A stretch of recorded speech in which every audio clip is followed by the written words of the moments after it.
I don't know if that's right. Maybe people just bought so much stuff that they temporarily don't want any more stuff there.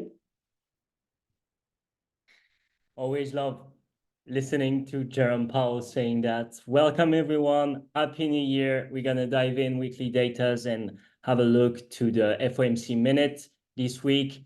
Let's directly jump in our weekly datas. We basically had on the S&P, we're gonna have a look. We had minus 1.8% this week, so quite interesting. We are at 4670 points. On the DXY, we faced plus 1% this week, consolidating the dollar. The VIX plus 6.4 at 13.35. So we had an increase on the VIX this week. The bond 6 month, we are at flat level, no increase, no down. On the 1 year plus 1.5%, the 2 year plus 3.1%, the 5 year plus 4.4%, the 10 year plus 4.8%, and the 30 year plus 4.6%. So we can see the rates on the long term stepping up while we kind of seen a bottom on the short term at the end of December. So we're going to have a look to this. Next week is going to be quite important, but I'm going to talk about that later. First, let's have a deeper look to the DXY on a weekly basis. We remember we touched our 78%, even more. We went up here to be precise, minus 5.7% from our top, if I can say, roughly 90% of retracement of our previous increase. So we now kind of corrected this downtrend. So we back up to our 62% level. We gonna have a look to next week. It's data, of course, but mainly the CPI. If it's on the forecast or lower, looking at the 2% target, we can definitely expect the dollar to come down because cuts might come like scheduled, like forecasted, if I should say, and the dollar might not increase. On the other end, if the CPI is higher, it will mean that maybe the Fed will have to make another cut to respect the 2% inflation they are trying to reach. So that's why it's very important to have a look to the next CPI numbers. We first gonna check our S&P chart. We are at 4670 point, like we've said. Here we can see we basically touched our 2021-2022 liquidity point. If you remember last week, we were speaking about all-time high. So basically now we kind of retraced and we are in our big imbalance zone. Here we have a big imbalance, you can see we are in this zone. So we have kind of on the top, the 2021-2022 all-time highs and 2023 now we could say, and on the bottom we have the previous 2023 all-time high. So that would be the range we're looking at. We're going to see next week. I'm talking about CPI again. We're finally going to speak about it on the next thing. But if the CPI is lower than the forecast or at forecast level, we could expect to breach again this liquidity. And the contrary, if it's above the forecast, we could expect to breach down. And it could be buy and sell, buy the rumor, sell the news. So the market can react the contrary. Like it would depend on the technicals at the moment, I would say. About the famous CPI, which is next Thursday, the 11th. I'm going to talk about it just before. Quick recap of this week datas. We got the job openings numbers at 8.8 million, which was the forecast. Basically, no surprise. The data confirms the cooling narrative, like says this article. About the FOMC minutes, I'm going to talk about it deeper.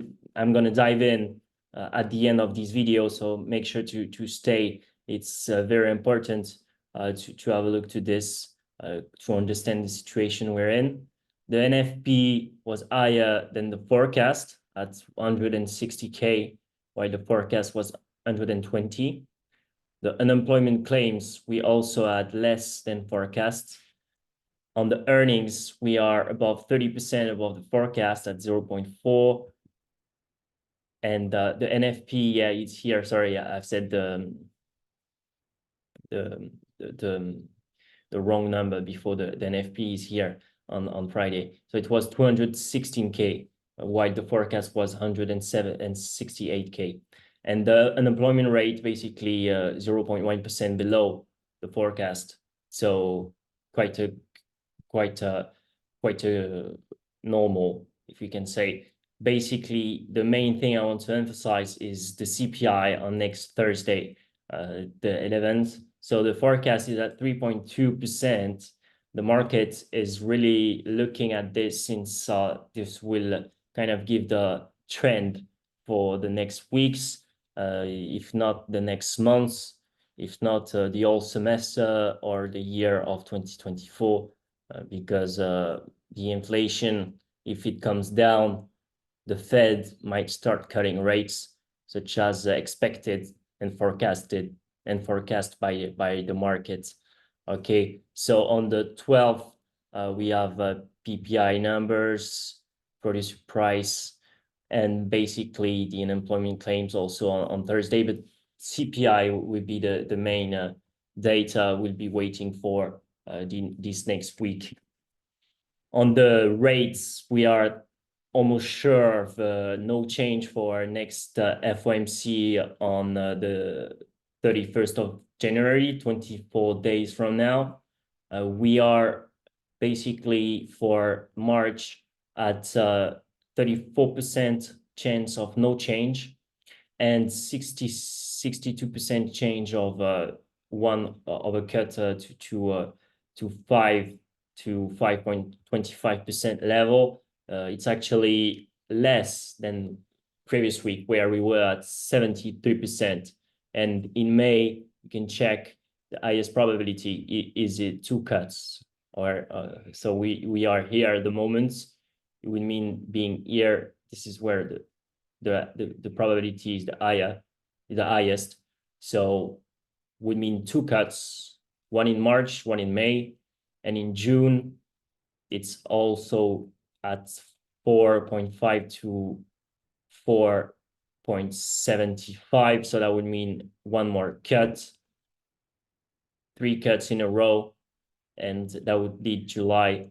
The highest probability in July, it's between 4.25 and 4.75. So we'll see if it's 2 cuts or 3 cuts, because in July, if we face 3 cuts will be here and 4 cuts will be here. So actually the probability of 3 cuts in June is quite high. So we are here now, 1, 2, 3, and 2 cuts, it's pretty sure. And in July, they are forecasting 4 cuts, like at 40% chance, because we are at the moment between 5.25 and 5.50. So here, that would mean 1 cut, 2 cuts, 3 cuts, 4 cuts. All right, I wanted to show you the M2 chart, but we're not gonna have too much time. Maybe next week. Basically, the main idea is to understand that we are roughly at same level than past year. So no more liquidity in the market, while we remember the economy needs constant liquidity. It's like it's fuel. It needs more dollars. Like if it's like flat like that, it will suffocate in a sense. The total assets of the Fed also quite important. I'm just going to mention it quickly to give perspectives. We remember before the COVID, we were roughly at 4 trillions of total assets, and now we are basically at 7.6. We are now at 7.6, which is roughly 80% more, but we are below our almost 9 millions that we reach at this time in 2022. About the FOMC minutes, the main thing I wanted to mention, we're gonna have a look to the documents you can find on the FOMC website. We can read on this document here that in addition, market participants interpreted communications from FOMC participants as solidifying the view that the committee's policy rate may be at its peak. Respondents to the open market desk survey of primary dealers and survey of market participants largely converge around the view that the peak level of the federal funds rate for this tightening cycle had been reached. So that's something we can see several times, talking about the peak in the FOMC minute that was released this week. Here at the end, we also can see in discussing the policy outlook, participants viewed the policy rate as likely at or near its peak for this tightening cycle, though they noted that the actual policy path will depend on how the economy evolves. Well, you can read here at or near its peak for this tightening cycle. That's the main thing to understand. And finally, members are also agreed to modify the sentence in their post-meeting statement discussing the considerations relevant for future policy actions to indicate that the committee would determine the extent of any additional policy firming that may be appropriate to return inflation to 2% over time. Members generally view the addition of the word any to this sentence as appropriately relying their judgment that the target range for the federal funds rate was likely now at or near its peak for this policy tightening cycle, while leaving open the possibility of a further increase in the target range if they were warranted by the totality of the incoming data, the evolving outlook, and the balance of risk. Mainly, they talk about inflation here. All right. And we remember the data from the last FOMC. Well, I'm not going to remind this. You all know the fund rate. We know that the overnight repurchase agreements is at 5.5% now. So I've talked a lot about, not a lot, I talked a bit about the overnight repurchase. It's quite important. I talk deeper, I dive into this subject in another video explaining the whole concept, but here you have the information. And on the overnight reverse repurchase agreement, which is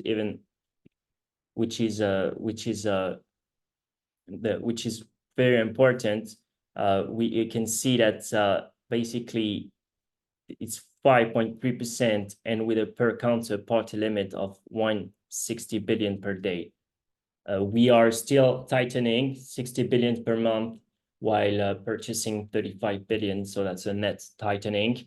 And that's the main information we can have on this last FOMC minutes. That will be all for me for this week. Wish you an happy new year again for everyone. I'm glad to have you on this series of episodes. We're gonna study this hypothesis of financial crisis this year. Talk to you next week. Wish you a good week. Bye-bye, everyone.